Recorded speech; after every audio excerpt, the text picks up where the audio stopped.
তমেব মাতা চ পিতা তমেব বন্ধুশ্চ সখা তমেব বিদ্যাদ্রবিণং তমেব সর্বং মম দেব। প্রিয় ভাই বোন বন্ধু গুরুজন সকলকে আন্তরিক শ্রদ্ধা ভালোবাসা এবং প্রণাম জানাই। আজকে আমরা স্বামী লোকেশ্বরানন্দজি মহারাজের গ্রন্থ থেকে শুনছি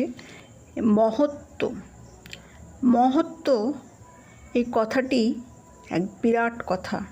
এ বিষয়ে স্বামী লোকেশ্বরানন্দ মহারাজ কি বলেছেন আজকে সেটাই শুনব।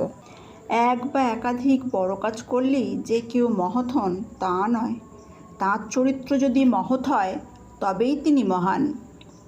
বাইরে থেকে দেখলে তিনি হয়তো সামান্য মানুষ, না আছে তেমন শিক্ষা সম্পদ অথবা সামাজিক প্রতিপত্তি, কিন্তু তার ভিতর এমন কতকগুলি গুণ আছে যার জন্য তাকে মহান বলতেই হয়।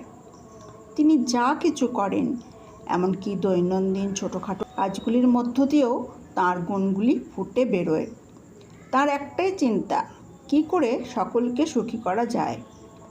এই জন্য তাকে বিস্তর ত্যাগ স্বীকার করতেও হয়, কিন্তু সে ত্যাগ তিনি হাসি মুখেই করেন। তার যে কিছু প্রাপ্য আছে সে দাবি তিনি করেন না, যা পান তাতেই তিনি সন্তুষ্ট।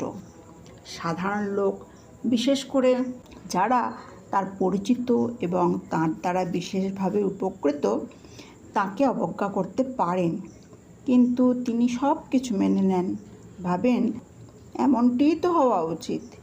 তিনি সাধ্যমতো সকলকেই কিছু না কিছু দিয়ে থাকেন। তা সামান্য জিনিস হতে পারে, কিন্তু যা দেন আনন্দের সঙ্গে, প্রেমের সঙ্গে, শ্রদ্ধার সঙ্গে। তার দেওয়ার ধরন এমনই বিনীত যে গ্রহীতা মনে করেন দান গ্রহণ করে তিনি দাতাকেই অনুগ্রহ করছেন। তার থেকে যারা উন্নত তাদের সঙ্গে তিনি বিনীত ব্যবহার করেন, কিন্তু যারা তার চেয়ে নিচুতে তাদের সঙ্গে তাঁর আচরণ আরও বিনম্র, আরও কুণ্ঠিত, যেন নিজের শ্রেষ্ঠত্বে তিনি লজ্জিত। তার আশেপাশে যারা থাকেন সকলের জন্যই তার চিন্তা, সকলেরই তিনি মঙ্গল কামনা করেন। যারা সাহায্য এবং সহানুভূতির আশায় তার কাছে আসেন, তারা মনেই করেন না তারা কোনো অপরিচিত ব্যক্তির কাছে এসেছেন, বরং তাদের এই অনুভূতি হয় তারা এমন একজনের কাছে এসেছেন যিনি তার শুভাকাঙ্ক্ষী, যিনি তাদের ভালোবাসেন। তিনি গরিব, কিন্তু তার জন্য তিনি লজ্জিত নন। তার যা আছে তা নিয়েই তিনি সুখী। তার একমাত্র ভাবনা, যেটুকু আছে তার সদ্ব্যবহার যেন তিনি করতে পারেন। তিনি তার নীতিকেই সর্বাধিক মূল্য দেন, তাই নীতি বিসর্জন দিয়ে তিনি কোনো কাজ করেন না। নৈতিক দিক থেকে সাধারণ নরনারীর অনেক ঊর্ধ্বে তিনি, কিন্তু আচরণে দেখান যেন তিনি কত সাধারণ। তার বেশভূষা সাধারণ, খাওয়া দাওয়াও গরিবের মতো, যেন খেতে হবে তাই খাওয়া। তিনি শোনেন বেশি, বলেন কম, কিন্তু যখন বলেন তাতে কোনো গোঁড়ামি থাকে না। তিনি যে জ্ঞানী এমন ভান তিনি করেন না। আর জ্ঞানী বলতে যদি বহু গ্রন্থ পড়েছেন এমন মানুষকে বোঝায়, তাহলে তিনি আদপেই জ্ঞানী নন। বস্তুত পুঁথিগত বিদ্যায় তার তেমন আগ্রহ নেই। তার সব আগ্রহ জুড়ে আছে মানুষ। তিনি জানেন মানুষ দুর্বল, তাই কখনো কারোর নিন্দা করেন না। তিনি জানেন জীবনে উত্থান পতন আছে, ভালোর সঙ্গে মন্দটাকেও গ্রহণ করতে হয়। তিনি নিজেও তাই করেন। অর্থাৎ সৌভাগ্যও তিনি যেমন আত্মহারা হন না, তেমনি দুর্ভাগ্যও একেবারে ভেঙে পড়েন না। সকলের প্রতি তার শুভেচ্ছা, এমনকি তাদের প্রতিও যারা তার অনিষ্ট করে। তার নিজের কোনো উচ্চাশা নেই, অন্যেরা সুখী হলেই তিনি তৃপ্ত। আবার কাউকে বিপদগ্রস্ত দেখলে তিনি মনে করেন এ বিপদ তাঁরই, অতএব সে বিপদ দূর করতে তিনি এগিয়ে যান, যথাসাধ্য তার কষ্ট দূর করার চেষ্টা করেন।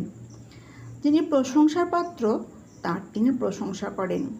সে ব্যক্তি যদি তার প্রতি বন্ধুভাবাপন্ন নাও হন, তবুও তিনি তার প্রশংসা করতে কৃপণতা করবেন না। সাধারণত কারো প্রতি তিনি বিরূপ মন্তব্য করেন না। যদি সত্যের খাতিরে কিছু বলতেই হয় তাহলে তা তিনি মৃদু ভাষায় ব্যক্ত করেন। কেউ তাকে উপযুক্ত সম্মান দিলে তিনি বিব্রত বোধ করেন। তিনি প্রতিবাদ করে সকলকে বোঝান যে সে সম্মান তাঁর প্রাপ্য নয়। আবার প্রকৃতিগতভাবে লাজুক ও নম্র হলেও সত্য ন্যায় লঙ্ঘিত হতে দেখলে তিনি তার বিরুদ্ধে প্রথম প্রতিবাদ করেন।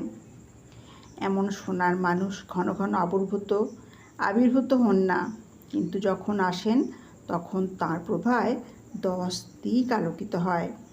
জগতে সর্বত্র তার প্রভাব ছড়িয়ে পড়ে। প্রজন্মের পর প্রজন্ম মানুষ তাঁর ভাবে অনুপ্রাণিত হয়। এমন মানুষ যে পৃথিবীতে আসেন সেটি ঈশ্বরের পরম আশীর্বাদ। সকলে সুস্থ থাকুন, ভালো থাকুন এই প্রার্থনা করি। আজকে এখানেই শেষ করলাম। ধন্যবাদ সকলকে।